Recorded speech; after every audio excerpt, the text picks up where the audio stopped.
जय हिंद दोस्तों, मैं हूं आपका ऋतिक सर और मेरे ऋतिक मैथमेटिक्स यूट्यूब चैनल पर बहुत ही स्वागत करता हूं।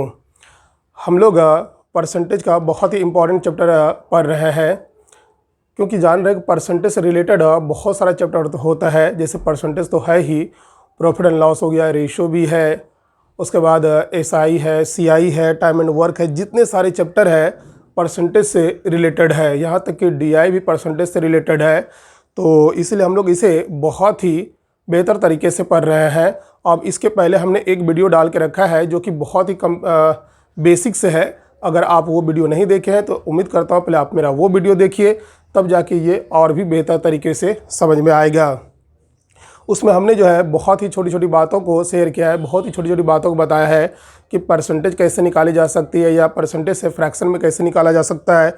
इंक्रीज होगा तो कैसे हम लोग इंक्रीज करके परसेंटेज बढ़ा सकते हैं, या फिर डिक्रीज होगा या कमी होगा तो किस तरह से हम लोग परसेंटेज को कम कर सकते हैं, या कितना परसेंट होगा कम होने के बाद, बढ़ेगा तो कैसे प्लस करना है, और घटेगा यानी डिक्रीज होगा तो किस तरह से माइनस करना है, वो हमने पहले वीडियो में बताया था। और कुछ कुछ क्वेश्चन भी बताया था कि किसके रिस्पेक्ट में हम लोग को परसेंटेज प्रॉफिट या लॉस निकालना है, या परसेंटेज किसके रिस्पेक्ट में निकालना है, वो मैंने बताया था।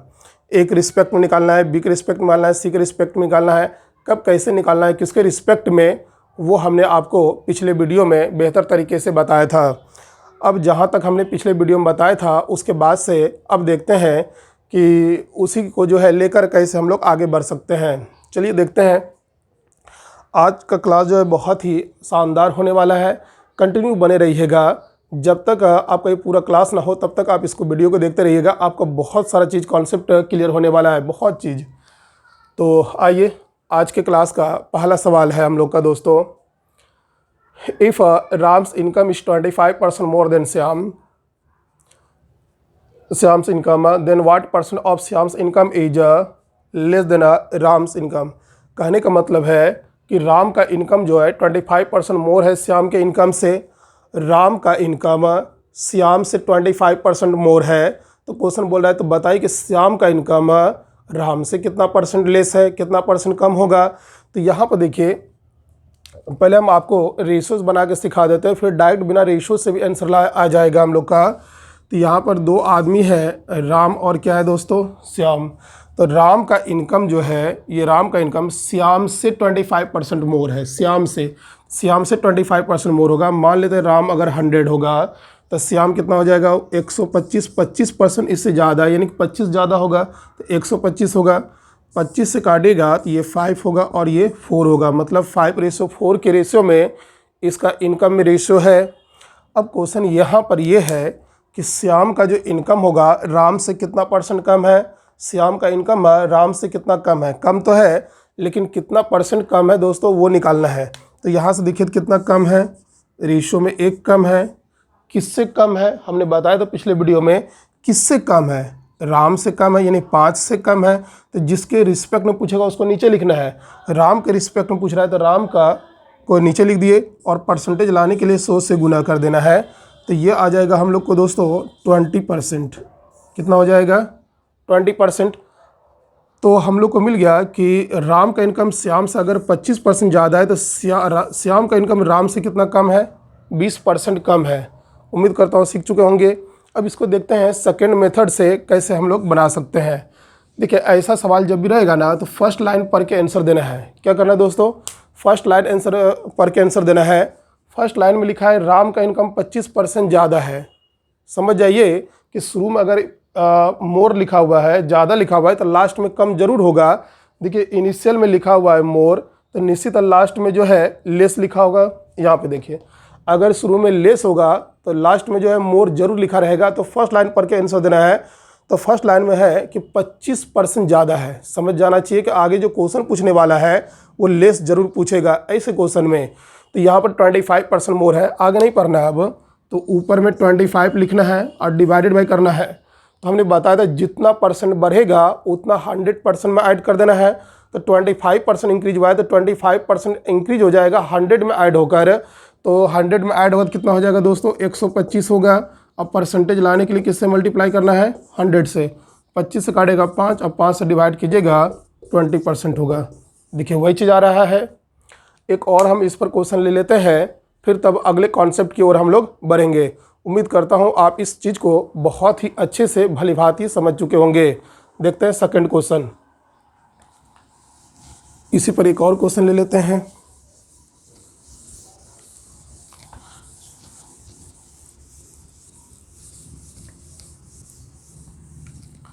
तो ऊपर में हेडिंग बना लेना है क्वेश्चन नंबर 2 का दोस्तों। एकदम कॉपी कलम लेके बैठना है, अब मेरे साथ पढ़ाई करते रहना है continuous. If S income is if S income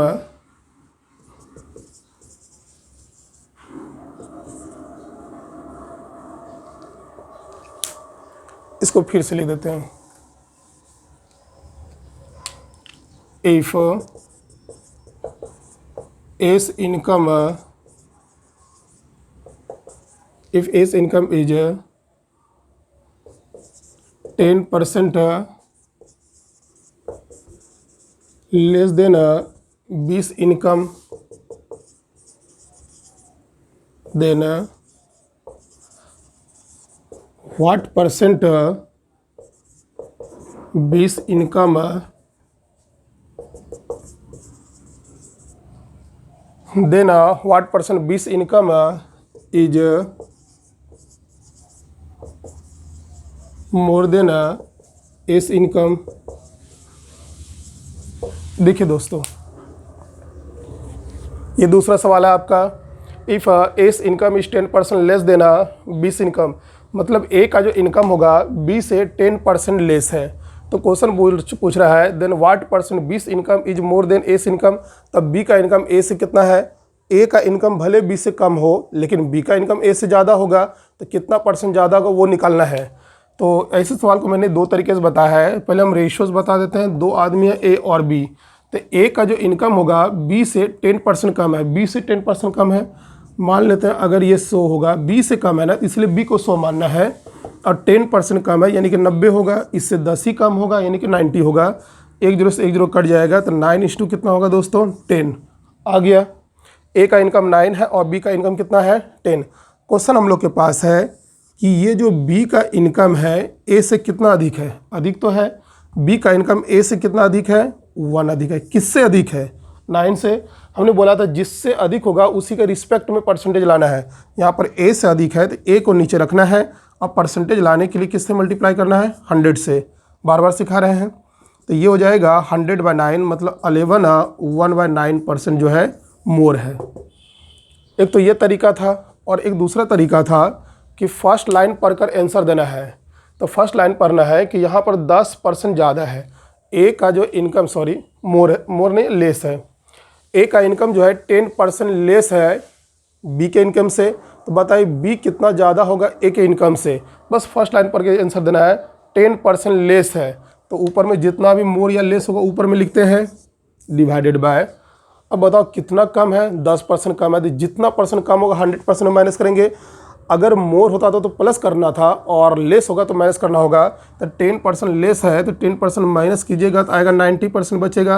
अब परसेंटेज लाने के लिए 100 से मल्टीप्लाई, एक जीरो से एक जीरो कैंसिल, 100/9 डायरेक्ट यहाँ से मिल जाएगा 11 1/9% मोर है। उम्मीद करता हूँ ये दोनों क्वेश्चन समझ में आ गया होगा अब आपको। अब देखते हैं हम लोग थर्ड नंबर सवाल, तीसरा नंबर।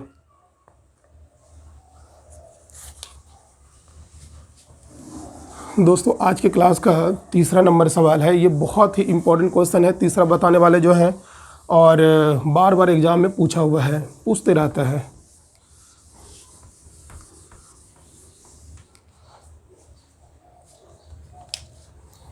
आज के क्लास का question number 3, price of sugar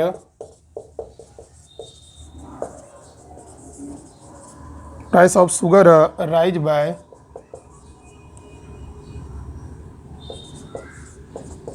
20% by how much percentage? By how much percentage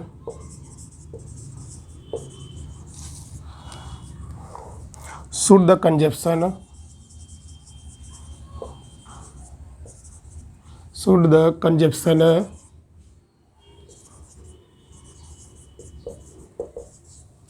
consumption of sugar be reduce, of sugar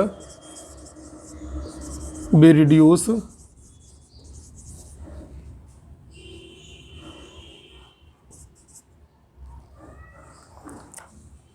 so that the expenditure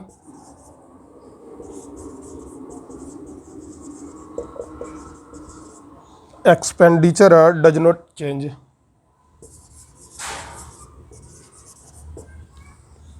Does not change. ये दूसरा तीसरा सवाल है दोस्तों, ध्यान से देखिए, लिखा है if price of sugar rise by 20% by how much percentage should the consumption of sugar be reduced so that the expenditure does not change। कहने का मतलब कि अगर शुगर के प्राइस 20% से बढ़ जाएगा, शुगर का प्राइस जो है, चीनी का प्राइस, चीनी का मूल्य जो है, अगर वो 20% से बढ़ जाएगा तो कोई आदमी अपने कंजप्शन को कितना परसेंट से कम कर ले ताकि उसके एक्सपेंडिचर पर कोई इफ़ेक्ट ना हो, कोई चेंज ना हो। तो कहने का मतलब इसको ऐसे समझिए कि मान लेते हैं आपके पास इनिशियल में 100 रुपया हुआ करता था, अब ये 100 रुपया में आपको इनिशियल में आगे लिखा जाता है ना जी, हाँ, 100 रुपया में आपको 5 किलोग्राम शुगर मिल जाता था। चाहे जिस तरह का रेट हो, रेट तो क्लियर नहीं किया है, खैर जो भी रेट हो उस रेट से आपको 100 रुपया में 5 किलोग्राम मिल जाता था। आप दुकानदार को 100 रुपया देते तो वो आपको 5 किलोग्राम दे देता था।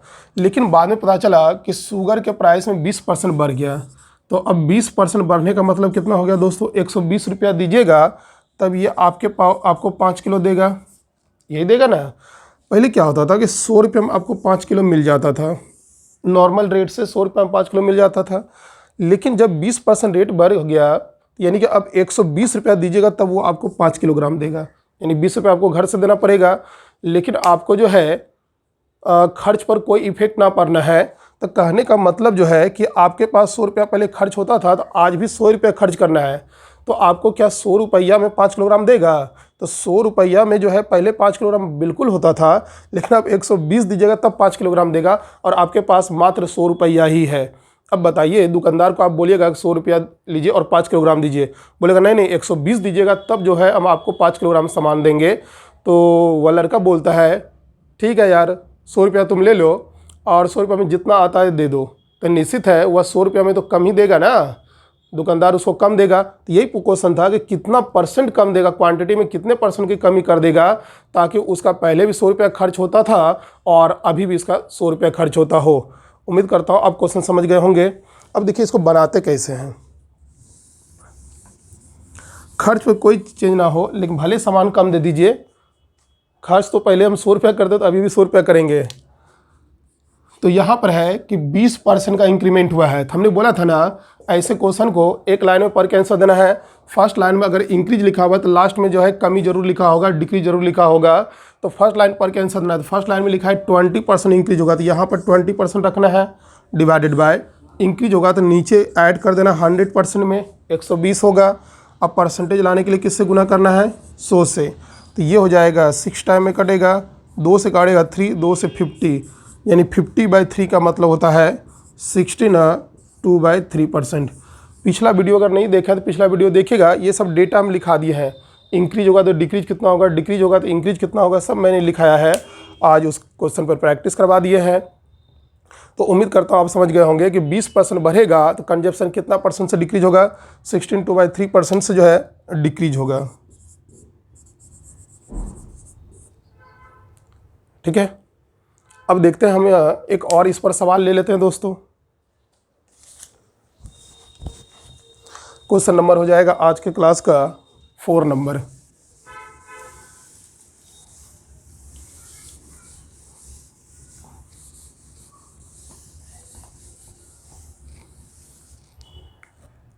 Question number 4,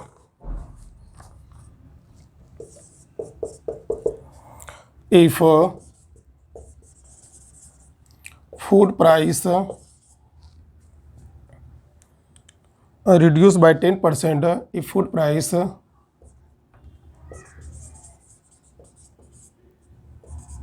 reduced by 10%, then how much then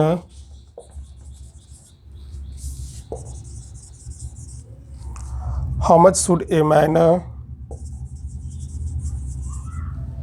then how much should a man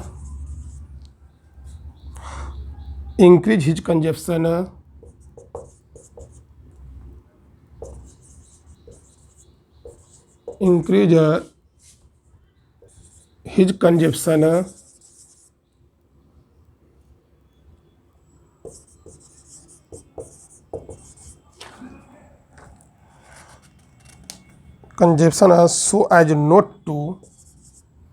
so as not to decrease his expenditure.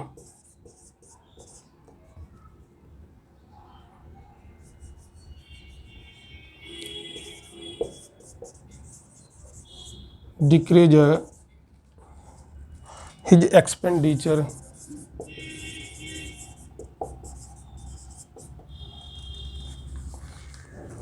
दोस्तों यही तीसरा चौथा सवाल है। देखिए इसमें लिखा है if a food price reduce by 10%, food में जो है 10% का कमी हो गया है। अब बोल रहा है then how much should a man increase his consumption so as not to reduce his expenditure. तो बोल रहा है कि अगर अपने कंजप्शन को कितना परसेंट से बढ़ा ले ताकि उसके एक्सपेंडिचर कम ना हो, एक्सपेंडिचर जो है कम ना हो, यही लिखा हुआ है। So as not to decrease his consumption. उम्मीद करता हूँ आप समझ गए होंगे क्वेश्चन को, फिर से देख लीजिए। पहली बात तो यहाँ पर यह है कि फूड का जो भी प्राइस होगा वो 10% कम हो गया है। तो निश्चित है अगर 10% कम होगा तो उसी पैसा में सामान ज़्यादा मिलेगा। तो ज़्यादा तो मिलेगा, कितना परसेंट ज़्यादा मिलेगा यही क्वेश्चन है। तो हमने बोला है ऐसे क्वेश्चन को एक लाइन में पढ़ना है। शुरू में लिखा है 10% अगर कम होगा तो बताओ सामान कितना परसेंट ज़्यादा मिलेगा। निश्चित है सामान ज़्यादा मिलेगा तो कितना परसेंट ज़्यादा मिलेगा, वही हमारा क्वेश्चन है कि 10% कम होगा तो कितना परसेंट का इंक्रीज होगा। तो हमने बोला था एक लाइन में पढ़ के आंसर देना है। तो 10% कमी हुआ है तो ऊपर में 10 डिवाइडेड बाय जितना कमी होगा 100% में माइनस करना है। तो माइनस के कितना आ जाएगा 90, और परसेंटेज लाने के लिए किससे मल्टीप्लाई कर देना है 100 से। एक जीरो से एक जीरो कट जाएगा। 100/9 का मतलब होता है 11/9%। मतलब आपको सामान पहले से उसी पैसा में 11/9% क्या मिलेगा, ज़्यादा मिलेगा, यानी इंक्रीज होगा। उम्मीद करता हूँ इस टाइप का जब भी क्वेश्चन होगा आप अच्छे तरीके से बना सकते हैं। अब हम लोग देखते हैं नेक्स्ट कॉन्सेप्ट की ओर। दोस्तों आज हमने 4 क्वेश्चन करवाया है प्रैक्टिस। बहुत ही इंपॉर्टेंट क्वेश्चन है ये सब, बार बार एग्जामिनेशन में पूछता है, जबकि सॉल्यूशन देख रहे हैं ना एक लाइन में आ जाता है। तो आगे बढ़ते हैं नए कॉन्सेप्ट की ओर। एक फॉर्मूला लिखाते हैं हम।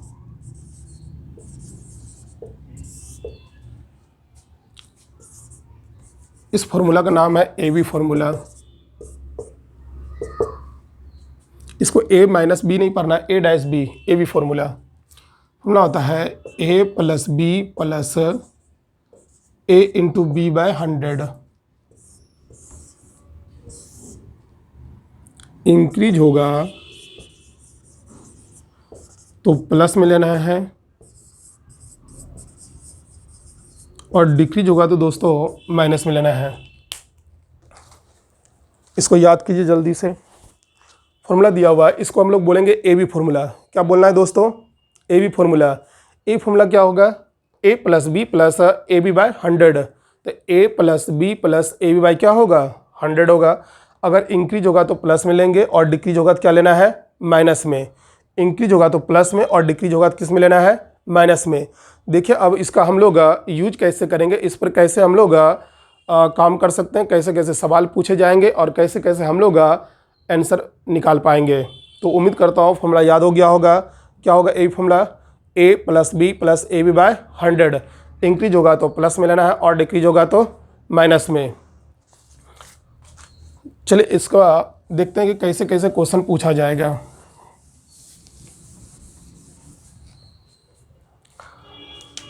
मान लेते हैं दोस्तों एक प्रोडक्ट का जो कॉस्ट प्राइस होगा इसको हम लोग सीपी बोलेंगे, मतलब कॉस्ट प्राइस। क्या बोलेंगे, कॉस्ट प्राइस। किसी भी प्रोडक्ट का कोई भी सामान का जो कीमत होगा वो 100 रुपया होगा। तो एक दुकानदार ने एक आर्टिकल को 100 रुपया में ख़रीद के ला लिया, एक सामान को 100 रुपया में ख़रीद के ला लिया। अब बताओ, सामान लाने के बाद अगर 100 रुपया में ही सेल करेगा तो उसका जीवन यापन चल पाएगा? 100 में ख़रीदा 100 में बेचेगा तो निश्चित है उसको कोई प्रॉफिट नहीं होगा। तो करता क्या है दुकानदार सब, शॉपकीपर लोग क्या करेंगे कि जितना में खरीद के लाएंगे उसका देखिएगा घर में अलग से जो है MRP सेट करते हैं, कुछ % बढ़ा कर सेट करेंगे जिसे हम MRP के नाम से जानते हैं। तो जैसे मान लेते हैं 100 रुपये में खरीद के लाया और इस पर अपना स्टिकर लगा देंगे 20% बढ़ाकर। अगर इंक्रीज करेगा 20%,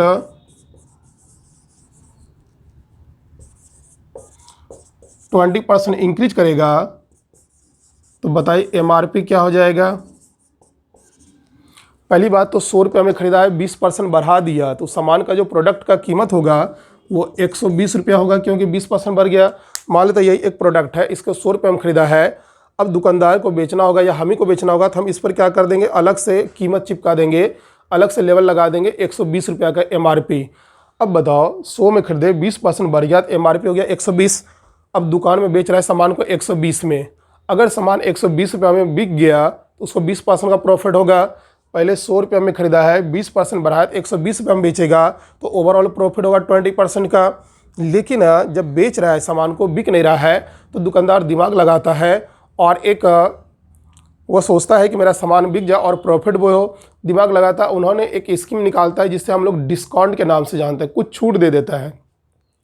जैसे मान लेते 10% का छूट दे दिया, अब 20% इंक्रीज किया है और 10% छूट देगा तो प्रॉफिट कितना होगा? बहुत सारा दिमाग में लगाया होगा कि 10% तो बचेगा, जो कि गलत है।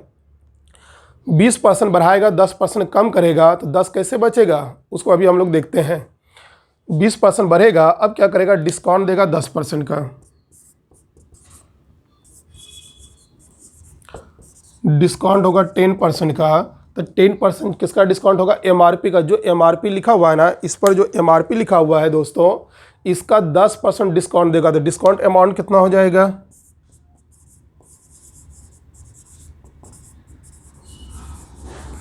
डिस्काउंट अमाउंट हो जाएगा 120 रुपये MRP है तो 120 का मतलब इंटू 10% डिस्काउंट देगा। 10% मतलब 10/100, 1 0 से 1 0 कट जाएगा, यानी कि 12 रुपया डिस्काउंट देगा। कितना रुपया डिस्काउंट देगा? 12। अब जरा सोचो, MRP 120 है, 10% डिस्काउंट देगा, यानी 100 मतलब 12 रुपये में डिस्काउंट देगा। 120 रुपये MRP है, 12 रुपये डिस्काउंट देगा तो बेचेगा कितना में? सेलिंग प्राइस क्या हो जाएगा? 120 में 12 माइनस कर देंगे, 108 रुपये में बेच रहा होगा। कितना में बेच रहा होगा? 108 में। अब बताओ इसका लागत कीमत कितना है? 100, मतलब ख़रीदा है 100 में और बेच रहा है कितना में? 108 में। यानी कि ओवरऑल देखा जाए तो प्रॉफिट 8 रुपया का होगा। तो 100 रुपया में 8 का मतलब 8% का प्रॉफिट होगा, यही ना होगा? तो पूरे ट्रांजैक्शन में इसको 8% प्रॉफिट हुआ। अब बताओ इतना तामझाम करने के बाद जो है हमको 8% का प्रॉफिट हुआ। हम चाहते हैं इतना तामझाम ना करना पड़े, हमको डायरेक्ट 8% आ जाए। कैसे आएगा? सो देखते हैं। उम्मीद करता हूँ आप इसको समझ गए होंगे। केवल ये आपको हम समझाने के लिए बताया है, इस तरह बनाएंगे नहीं दोस्तों। अब बनाते कैसे हैं सो हम आपको बताते हैं।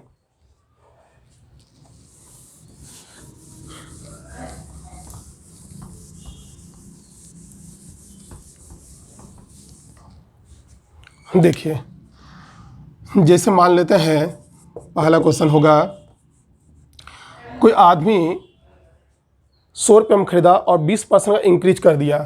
पहली बार इंक्रीमेंट कितना हुआ है? 20% का। इंक्रीज होने के बाद दूसरी बार जो है बढ़े हुए कीमत पर 10% का डिक्रीज कर रहा है, डिस्काउंट दे रहा है।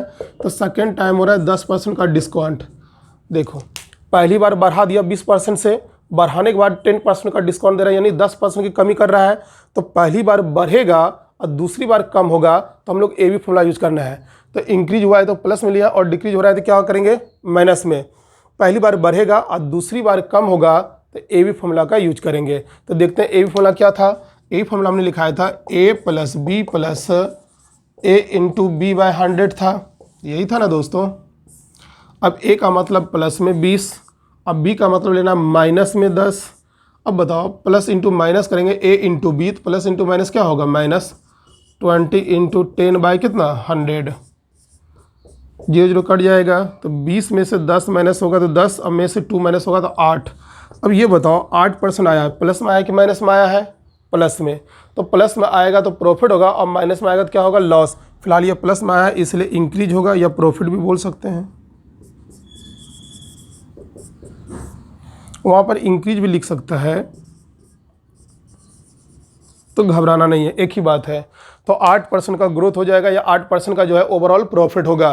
देखिए उतना तो हम नहीं करना है, डायरेक्ट हम लोग कैसे आंसर ला लिए। देखिए इसमें ना 4 टाइप से क्वेश्चन पूछेगा, ऐसे सवाल पर ए बी फॉर्मूला में 4 टाइप से क्वेश्चन रहेगा।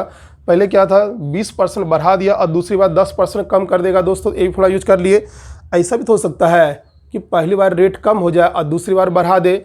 देखे होंगे जब आप मार्केट जाते होंगे तो सबके पास सामान है, बहुत सारा सामान है और कस्टमर बहुत कम है, जाता है ख़रीदता है। अब सबके पास सामान है, कस्टमर ख़रीदार ही कम है, बहुत ही कम है जो है कस्टमर है, तो कम करके बेच देता है, सोचता है चलो जल्दी से बेच के निकल जाएंगे। तो दुकानदार क्या करता है, सामान को कम भाव में बेच के निकल जाता है। तो रेट तो पहले कम कर दिया, लेकिन जैसे शाम होता है पता चलता है कस्टमर ज़्यादा हो गया, सामान ही कम बचा है। सामान कम हो गया और कस्टमर ज़्यादा हो गया, तो जिसके पास सामान है वो तो मनमाना रेट से बेचेगा। तो वो बेचेगा जितना रेट है उसे बोलेगा बढ़ा कम बेचेंगे, 30% 40% बढ़ा कर बेचता है। तो पहले केस में क्या कर दिया, सुबह में मान लेते हैं 20% कम कर दिया तो शाम को 40% बढ़ा दिया, या फिर एक ही सामान पर जो है पहली बार कम कर दिया और दूसरी बार बढ़ाएगा। तो ए फॉर्मूला यूज़ करना है। यहाँ पर क्या था, पहली बार जो है बढ़ाया, दूसरी बार कम किया, ए फॉर्मूला यूज़ किए। लेकिन ऐसा हो सकता है कि पहली बार कम करे दूसरी बार बढ़ाएगा तो भी ए फॉर्मूला यूज़ करना है। केवल अंतर ये होगा कि अगर डिक्रीज होगा तो माइनस में और इंक्रीज होगा तो प्लस में लेना है। दोस्तों ऐसा भी हो सकता है तीसरा टाइप में कि रेट पहली बार बढ़ जाए और दूसरी बार भी बढ़ जाए। अरे हो सकता है कि नहीं, रेट पहली बार बढ़ सकता है और बढ़ने के बाद दूसरी बार भी बढ़ सकता है, तो भी ए फॉर्मूला यूज करना है। पहली बार बढ़ेगा दूसरी बार बढ़ेगा तो ए फॉर्मूला यूज करना है। ऐसा भी हो सकता है थर्ड कंडीशन में कि पहली बार डिक्रीज हो जाए और दूसरी बार भी डिक्रीज हो जाए, मतलब पहली बार भी कम हो जाए और दूसरी बार भी कम होगा तो ए फॉर्मूला यूज होगा। जैसे देखिएगा आप लोग, कभी कभी क्या होता है ना, जब स्वेटर वगैरह का टाइम का सीज़न ख़त्म हो जाता है, यानी कि नवंबर दिसंबर में स्वेटर का भाव बढ़ता है। जैसे दिसंबर एंड होता है ना, देखिए डिस्काउंट पर डिस्काउंट स्वेटर पर मिलना शुरू हो जाता है कि 50% डिस्काउंट, 20% डिस्काउंट, कहीं कहीं तो आपको ये मिलेगा 50% प्लस 20% डिस्काउंट। इसका क्या मतलब होगा कि 50% प्लस 20% डिस्काउंट मतलब 70%। ऐसा नहीं है दोस्तों, 50% और 20% डिस्काउंट का मतलब होगा पहली बार आपको 50% डिस्काउंट दिया, डिस्काउंट देने के बाद जो अमाउंट बचा है उस पर फिर से 20% का डिस्काउंट देगा। एक ही बार 70 नहीं, पहली बार 50% डिस्काउंट देगा, डिस्काउंट देने के बाद जो अमाउंट बचेगा उस पर फिर से 20% डिस्काउंट देगा। तो अब बताओ, 2 बार कैलकुलेशन ना करके एक ही बार कैलकुलेट करे दुकानदार कि हमको बताओ इतना जो है एक ही बार में डिस्काउंट देना पड़े तो कितना % का डिस्काउंट देगा। तो हम लोग ए बी फॉर्मूला का यूज़ करते हैं। पहली बार जो है 50% डिस्काउंट दिया, माइनस होगा। दूसरी बार 20% डिस्काउंट दिया, फिर से माइनस होगा। तो ए का भी मान माइनस में और बी का भी मान माइनस में होगा और ए बी फॉर्मूला यूज करेंगे। तो देख लेते हैं उसको हम लोग।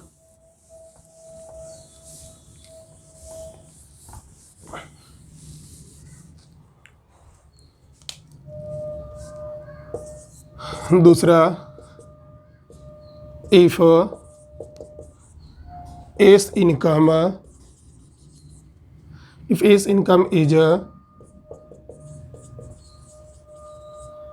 increased by 20% and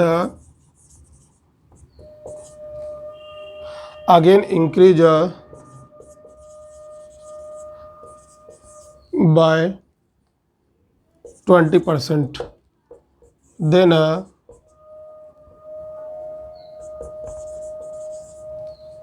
total increase of income is। एक क्वेश्चन ले लिया हम लोग दोस्तों कि ए का इनकम जो है 20% से बढ़ गया, ए का इनकम 20% से बढ़ गया, फिर जो है अगेन फिर से जो है उसका 20% से बढ़ गया। तो पहली बार 20% बढ़ा, उसके बाद बढ़ने के बाद फिर से 20% का इंक्रीज होगा। तो बताए उसका टोटल इनकम कितना से इंक्रीज हुआ है। तो ऐसे मत बोल देना पहली बार 20% बढ़ा, दूसरी बार 20% बढ़ा, 40% हो गया, जो कि गलत है। ऐसे नहीं होगा। पहली बार 20% बढ़ा, बढ़ने के बाद जो अमाउंट होगा उस पर 20% का फिर ग्रोथ होगा। तो बताए पहली बार इंक्रीज होगा, दूसरी बार इंक्रीज होगा तो कितना परसेंट ओवरऑल ग्रोथ होगा। इसको हम लोग ए बी फॉर्मूला से बनाएंगे। तो पहली बार ए का मतलब क्या होगा, 20% ग्रोथ करेगा प्लस में बी का मान क्या होगा दोस्तों, फिर से प्लस में 20% की ग्रोथ हुआ है दूसरी बार भी, तो ए का भी मान प्लस में बी का भी मान प्लस में। ए फॉर्मूला क्या होता है, a plus B plus A b by 100।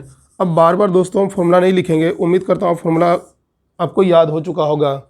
तो ए का मान हो जाएगा 20 प्लस बी का भी मान 20 होगा, प्लस हो जाएगा 20 इंटू 20 बाई कितना 100, 0000 कैंसिल हो जाएगा तो ये हो जाएगा 40 अब प्लस 4, यानी कि ओवरऑल 44% का इंक्रीज होगा। कितना परसेंट का इंक्रीज होगा दोस्तों, 44% का। तो उम्मीद करता हूँ आप समझ गए होंगे। अगर इसको इस तरह नहीं बना सकते तो एक और तरीके से बता देते हैं, तरीके बहुत हैं, लेकिन जो सबसे आसान तरीका को होगा और जो आसानी से समझ में आएगा वो समझना हम लोग को। जैसे मान लेते हैं इसका इनकम है 100 रुपया, पहली बार कितना इंक्रीज हुआ था 20%, तो 20% बढ़ेगा तो 120 रुपया होगा दोस्तों। 100 रुपया इनकम था, 20% बढ़ेगा तो बढ़ने के बाद कितना होगा 120। अब जैसे 120 हुआ, यहाँ रुका नहीं, फिर से इसका 20% बढ़ेगा, तो 120 का 20% कितना होगा, 120 का 20%, 20 बाई 100, 24 रुपया बढ़ेगा यहाँ पर। तो यहाँ से 24 रुपया बढ़ने के बाद कितना होगा, ये 24 होगा दोस्तों। 24 बढ़ने के बाद कितना होगा, 120 प्लस 24 144 हो जाएगा। तो बोल रहा है कि ओवरऑल कितना बढ़ा। अब बताओ इनिशियल में कीमत कितना था इसका 100 रुपया, या इनकम कितना था 100, पहली बार और दूसरी बार बढ़ने के बाद यहाँ से 100 रुपया से इसका डायरेक्ट हो गया कितना 144 रुपया। तो कितना ग्रोथ हुआ, तो 100 से 144 मतलब 44% का ग्रोथ हुआ है ना। तो उम्मीद करता हूँ आप बेहतर तरीके से समझे होंगे। इस पर हम लोग देखते हैं कि नेक्स्ट वीडियो में कैसे कैसे और भी क्वेश्चन पूछे जाते हैं और परसेंटेज में और भी क्या क्या कॉन्सेप्ट बचा हुआ है उसे अभी और देखेंगे। हालांकि बचा हुआ तो बहुत कॉन्सेप्ट है जो कि हम लोग नेक्स्ट वीडियो में देखेंगे दोस्तों। तब तक के लिए जय हिंद, धन्यवाद, थैंक यू।